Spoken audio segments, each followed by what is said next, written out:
গাজীপুরের টঙ্গী নিমতলী একটি CNG filling স্টেশনে জ্বালানি তেল নেওয়াকে কেন্দ্র করে রোববার রাতে ব্যাপক উত্তেজনা, ধাক্কাধাক্কি ও মারধরের ঘটনা ঘটেছে। তেল সরবরাহের খবর ছড়িয়ে পড়লে দুপুর থেকেই শতাধিক বাইকার, প্রাইভেট কার সহ বিভিন্ন যানবাহন পাম্পের সামনে ভিড় জমাতে শুরু করে।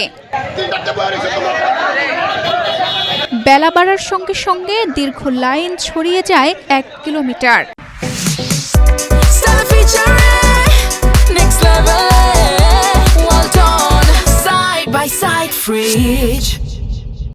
ফলে টঙ্গী কালীগঞ্জ আঞ্চলিক সড়কে তীব্র যানজটের সৃষ্টি হয় এবং সাধারণ মানুষের দুর্ভোগ চরমে পৌঁছে।